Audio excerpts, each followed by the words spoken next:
threat determination, then home vulnerability assessment.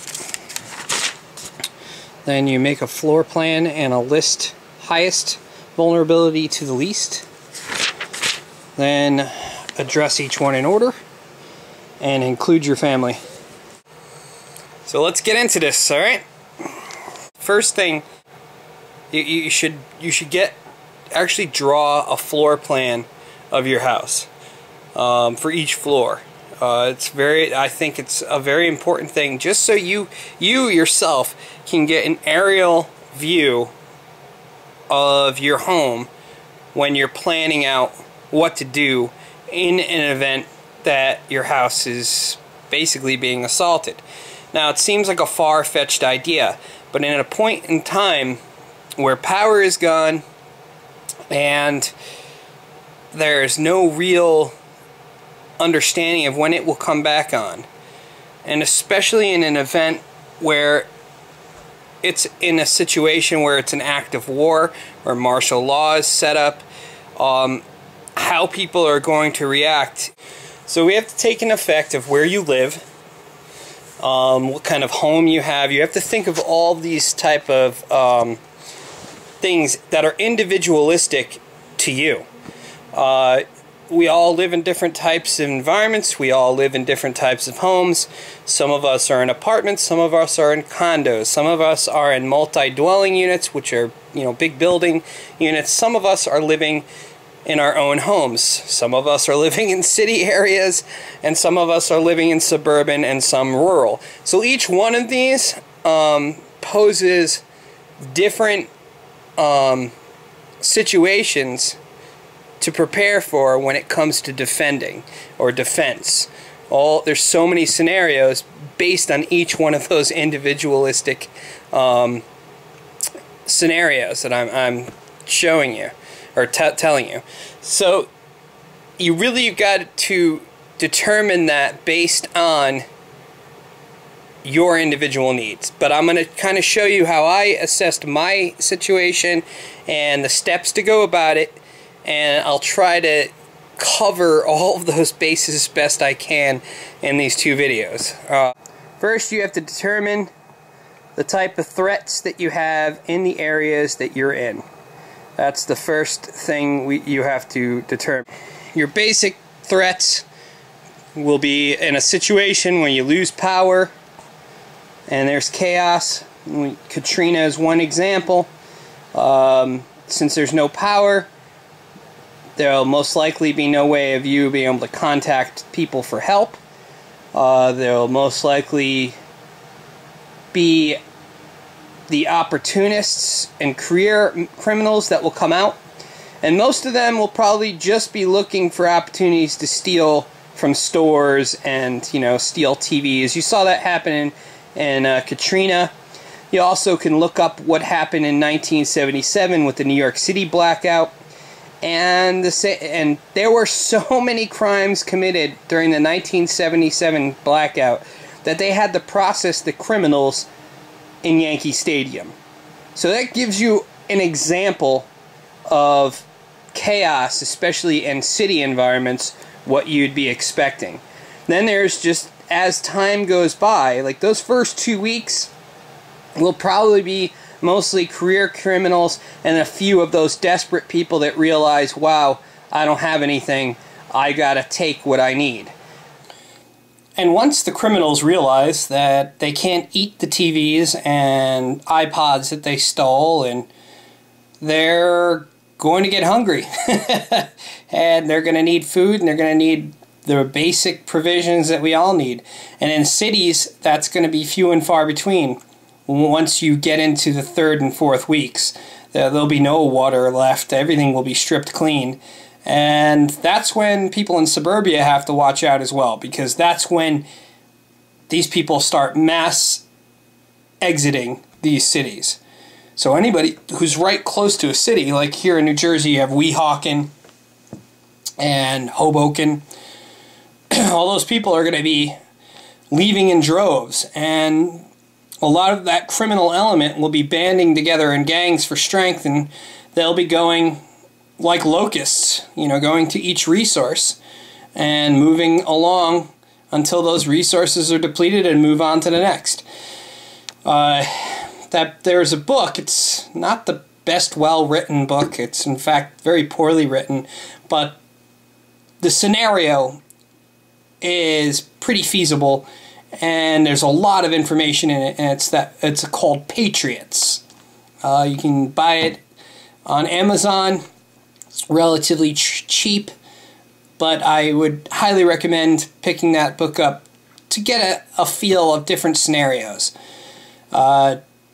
It's really important just to get an idea, because a lot of us can't even think or fathom things not being there. And you remember when Ann Munka came to the church, and one of the things she said was, I hope that in this country we never know what it's like where we can't just go to the store, where we have, there is no food. And that's something, she said that the people around in the towns could not get used to. A lot of them already gave up as far as surviving once they realized, wow, things aren't going back to normal anytime soon. The longer this drags out, the worse and more desperate people will be, and that will be also when your next door neighbor could become a problem. Though those people that I listed, desperate people that normally don't commit crimes but now are forced into a situation. And many times we've on YouTube, a lot of the preppers that I've gotten to know or have watched their videos, they emphasize Black Friday. And any of you who have seen the news and the craziness, well, if they're going to fight for an iPod or an Xbox and hurt people in the process, what do you think they're going to do when they're starving? So put that in your mind, what a desperate person could be. They could be just somebody whose child is starving and they have no food and they know you do. It's very simple. So, to a example of some of the floor plans. So when you draw your floor plan, now you have to do the assessment of the home with that floor plan, which is vulnerability identification.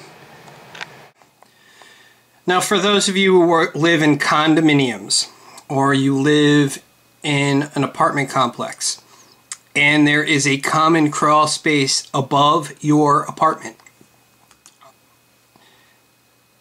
When I was a cable installer, when I actually did regular coax cable installations, ways we would run our cable is we would get up into the attic spaces. And usually the cable entry point would be somewhere over here, and we'd have to run the cable all through to get to, say, apartment 21. Now, I'm sure those of you who are watching this, the veteran preppers, are probably going, ooh, that's not good. And yes, sometimes there's firewalls that are supposed to be there. Usually they're just sheetrock. They're very easy to get through. And sometimes it wasn't exactly the most legal thing to do, but I would just bust through the walls to get this person their cable, because God forbid you tell someone they can't have cable after you're about the 15th cable guy to visit.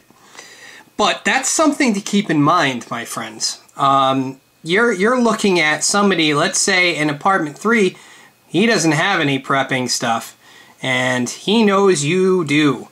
All he has to do is sneak all the way over here, open up your little attic entry point, and he's got full access into your house, and very silently, I might add. It's very easy, and all you have to do is carry a little ladder, and you can crawl right into someone's house and they won't even know it. That's something to keep in mind. This is also a scenario that could be in condos, apartments, so it's something I think you should definitely take heed. It may not look like your apartment. Here's an example of drawing a floor plan for your apartment. I'm just using it as an example so you can kind of understand where I'm going with looking for weak points in your defenses. Obviously, you'd want to reinforce, you only have one entrance coming into this apartment, you'd want to reinforce this door. So that's first and foremost. Now, depending on how high you're up, this balcony can be an issue. And even if you're only like a 3-story, 4-story, there's ways people can walk-up fire escapes, or there's other ways to entry. So it would also be another weak point of your home. So those would be the first things you'd want to reinforce, were these areas. This is an example of finding in a vulnerable spot. That's not going to be too hard to break through. If you have a heavy object, crowbar, whatever, you can just completely destroy this. The window is still pretty large where they can just pretty much drape carpet over here and hop right in with relatively good ease and speed. Now in this situation, the deadbolt lock that I use is one that doesn't have, you know, some deadbolts have a turning dial on there, and you don't want those. You want the ones that have keys on both ends. That way you lock it and you don't leave your keys in there. You take them out so they can't be used if somebody just, because they're going to use the easiest point of entry.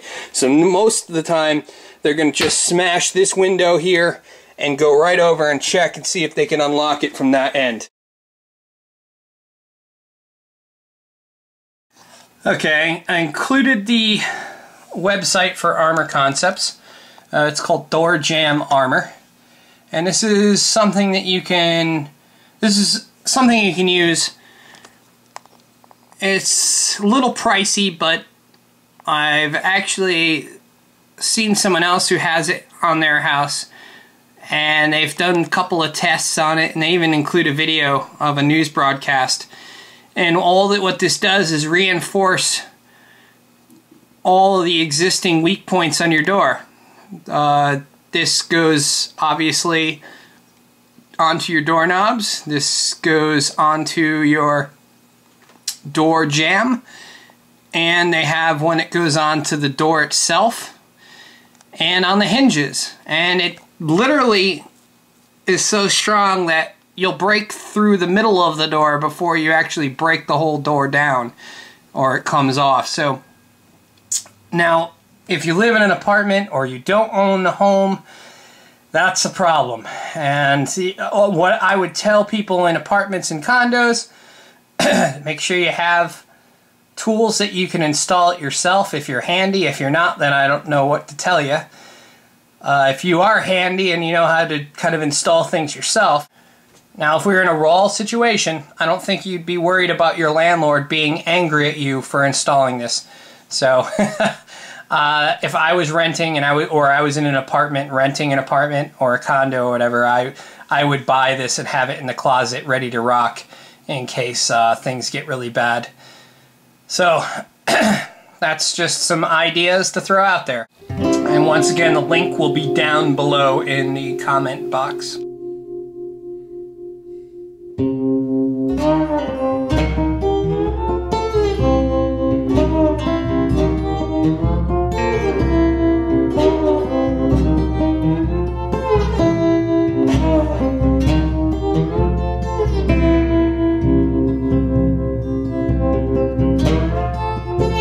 The mayor cut the bread line. The governor sprung from jail. The senators died.